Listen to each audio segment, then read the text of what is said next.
రమాదేవికి ఇంట్లో నగలు కనిపించకపోవడంతో రచ్చరచ్చ చేస్తూ ఇంట్లో నా నగలు పోయాయి, ఎవరో దొంగతనం చేశారని చెప్పి గొడవ చేస్తూ ఉంటుంది. ఇక దాంతో రోజా కావాలని చామంతిని ప్రేమ్ని ఇరికిస్తూ వీళ్ళిద్దరే కలిసి దొంగతనం చేసి ఉంటారు అత్తయ్య గారు.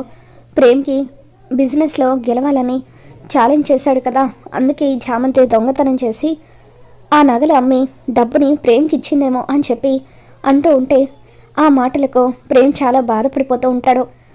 ఖచ్చితంగా ఇదే తీసి ఉంటుంది. నిన్న నేను నగలు లాకర్లో పెట్టమని కీస్ కూడా నీకే ఇచ్చాను, తర్వాత నాకు ఇచ్చినట్టుగానే ఇచ్చి నేను పడుకున్న తర్వాత రాత్రిపూట ఆ నగలు దొంగతనం చేసి ఉంటావు అని చెప్పి రమాదేవి చామంతి మీద నిందలు వేస్తూ ఉంటే, అమ్మ చామంతి అటువంటిది కాదు, నాకు కూడా దొంగతనం చేయాల్సిన అవసరం లేదమ్మా అని చెప్పి ప్రేమ్ అంటూ ఉంటాడు. ఇప్పుడే నేను పోలీసులకి ఫోన్ చేస్తాను, ఎవరైతే దొంగతనం చేశారో వాళ్ళకి శిక్ష పడేలాగా చేస్తాను అని చెప్పి రమాదేవి పోలీసులకు ఫోన్ చేస్తూ ఉంటే హర్ష రమాని ఆపుతో, రమా తొందరపడడం కరెక్ట్ కాదు, ఒకవేళ చామంతి అన్నట్టుగా నువ్వే నగలు ఎక్కడైనా పెట్టి మర్చిపోయావేమో, ఇల్లంతా వెతుకుదాం పదా అంటూ ముందు నీ గదిలో వెతుకుదామని రమాదేవి గదిలో హర్ష చామంతి వీళ్ళంతా కూడా వెతుకుతూ ఉంటారు. రోజా చాలా కాన్ఫిడెంట్గా ఖచ్చితంగా వీళ్ళు ఈరోజు జైలుకి పోతారు, ఇక ఈ ఆస్తి అంతా కూడా నాదే అని చెప్పి ఆనందపడిపోతూ ఉండగా బెడ్షీట్ తీయడంతో అక్కడ నగలు కనిపిస్తాయి. నగలు అక్కడే ఉండడం చూసి రమాదేవి ఎంతగానో ఆనందపడిపోతూ ఉంటుంది.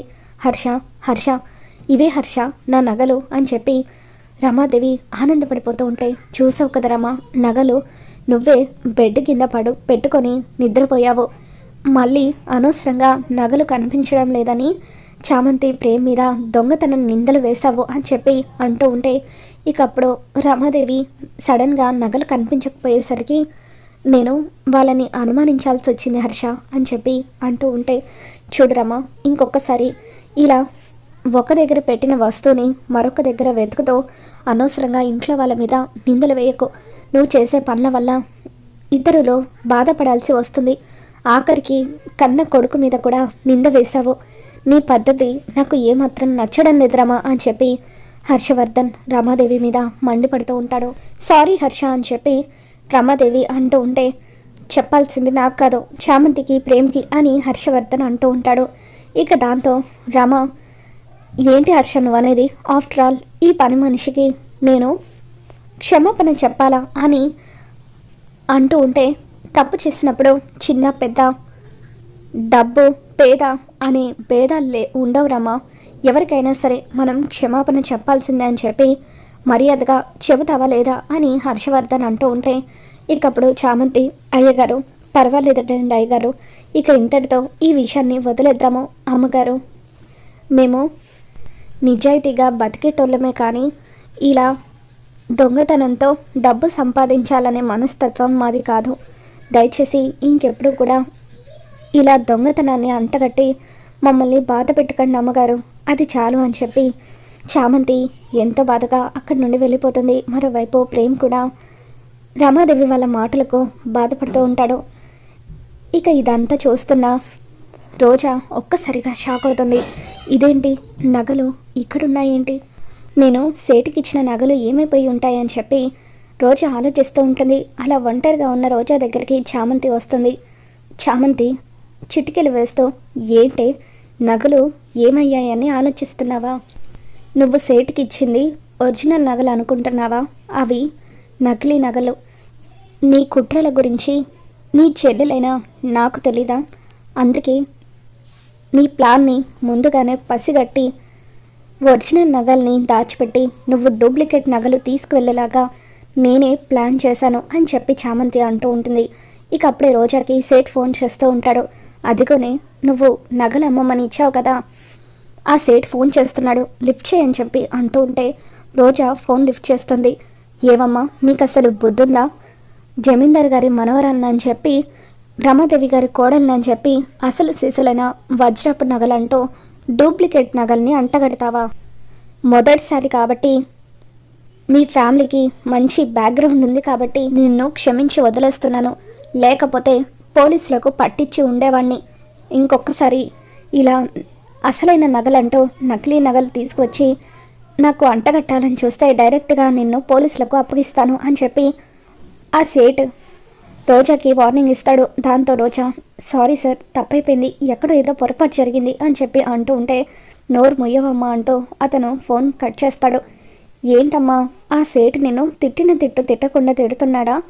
చూడో, ఇంకొకసారి నువ్వు ఇటువంటి పిచ్చి పిచ్చి ప్రయత్నాలు చేస్తే నువ్వు జమీందారు గారి మనవరాలివి కాదన్న నిజాన్ని బయటపెట్టడమే కాదు, నిన్ను పోలీసులు పట్టుకుపోయేలాగా నేను చేస్తాను అని చెప్పి చామంతి రోజాకి వార్నింగ్ ఇస్తుంది. చామంతి ఇచ్చిన వార్నింగ్కి రోజాకి చెమటలు పడుతూ ఉంటాయి.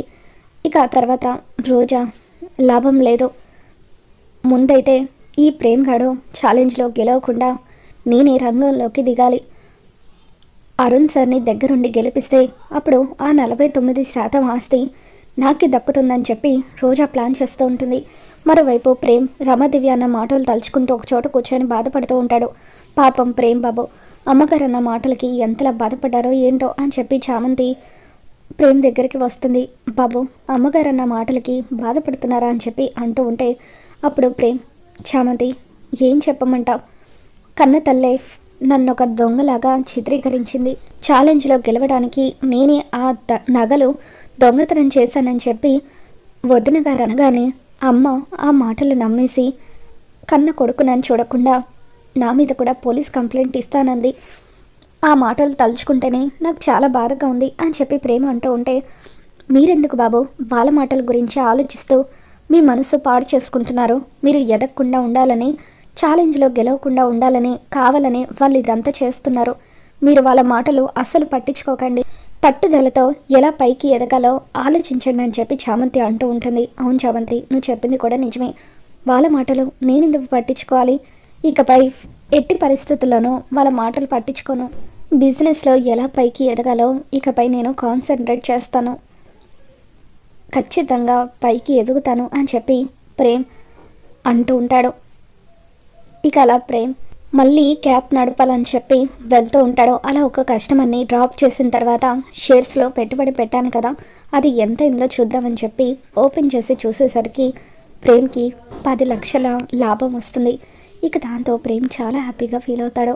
10 లక్షల లాభం వచ్చింది, ఈ డబ్బుతో అర్జెంటుగా ఏదైనా బిజినెస్ స్టార్ట్ చేయాలి, ఈ ఆనందాన్ని చందుతో పంచుకోవాలి అని చెప్పి ప్రేమ్ చంద్రిక దగ్గరికి వచ్చి చందు ఈరోజు నేను చాలా అంటే చాలా సంతోషంగా ఉన్నాను, నాకు వచ్చిన లాభం మొత్తాన్ని షేర్స్లో పెట్టుబడి పెట్టాను, 10 లక్షల లాభం వచ్చింది అని అంటూ ఉంటే ఇక అప్పుడు చామంతి కంగ్రాట్స్ బాబు, దేవుడు కూడా మీ వెంటే ఉన్నాడు, అందుకే మీకు ఈ విధంగా దారి చూపించాడు అని చెప్పి అంటూ ఆ డబ్బుతో టెక్స్టైల్ బిజినెస్ని మొదలు పెట్టండి బాబు, మీరే సొంతంగా డిజైన్స్ కూడా వేస్తారు కాబట్టి ఖచ్చితంగా మీరు తొందరగానే పైకి ఎదుగుతారు, అలాగే ఇప్పుడు పండుగలు కూడా వస్తున్నాయి, ఆ పండుగలకు అనుగుణంగా మీరు డ్రెస్సెస్ని డిజైన్ చేసినట్లయితే అప్పుడు మార్కెట్లో మీకు మంచి పేరు వస్తుంది, సేల్స్ కూడా బాగుంటాయని చెప్పి చామంతి ప్రేమ్కి ఐడియా ఇస్తుంది.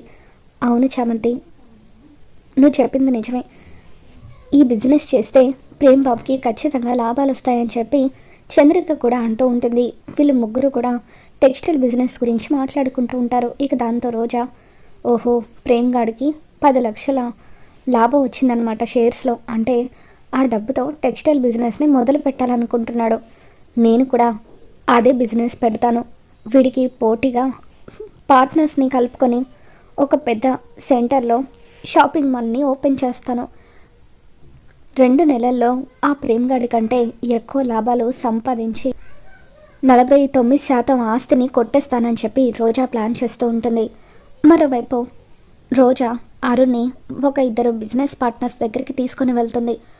వాళ్ళు కూడా ఆ బిజినెస్లో అరుణ్ వాళ్ళతో కలిసి పార్ట్నర్షిప్ చేయాలని చెప్పి ప్రయత్నిస్తూ ఉంటారు. వాళ్ళిద్దరూ కూడా రోజాని మోసం చేయాలనే ఉద్దేశంతో మేడం ఇది సిటీలోనే టాప్ మోస్ట్ షాపింగ్ మాల్, ఇక్కడ ప్రతి నెల కూడా బిజినెస్ చాలా బాగా జరుగుతుంది అని చెప్పి పెద్ద పెద్ద వాళ్ళందరూ తమకు నచ్చిన బట్టలు కొనడానికి ఇక్కడికి వస్తారు, సెలబ్రిటీస్ అంతా కూడా ఇక్కడికి వస్తారని చెప్పి వాళ్ళు రోజాని నమ్మిస్తూ ఉంటారు. ఇక దాంతో రోజా సార్ నిజంగానే ఈ షాపింగ్ మాల్ నాకు చాలా బాగా నచ్చింది, వీళ్ళతో మనం టైఅప్ అవుదామని చెప్పి అంటూ ఉంటుంది. రోజా మాటలు విని అరుణ్ కూడా ఆ అగ్రిమెంట్ మీద సంతకం చేసి మోసపోతూ ఉంటాడు. ఇక వాళ్ళిద్దరూ కూడా మొత్తానికి అగ్రిమెంట్ మీద అతని చేత సంతకం పెట్టించేశాము. ఈ మాల్ నష్టాల్లో ఉందని ఎట్టి పరిస్థితులను వాళ్ళకి అనుమానం రాకూడదు. ఎలాగైనా ఈ 2 నెలల్లో వాళ్ళని పూర్తిగా మోసం చేసి మనం ఇప్పటి వరకు నష్టపోయిన అమౌంట్ అంతా కూడా రాబట్టుకోవాలని చెప్పి ఆ ఇద్దరు బిజినెస్ పార్ట్నర్స్ ప్లాన్ చేస్తూ ఉంటారు. మరి ఆ విధంగా చామంతి అయితే రోజాకు తగిన బుద్ధి చెప్పి ప్రేమ్కి అండగా నిలబడి బిజినెస్లో సహాయపడుతూ ఉంటుంది. మరి రాబోతున్న ఎపిసోడ్లో ఏం జరగబోతుందో మళ్ళీ మన ఛానల్లో తెలుసుకుందాం. ఈ వీడియో మీకు నచ్చినట్లయితే తప్పకుండా లైక్ చేయండి.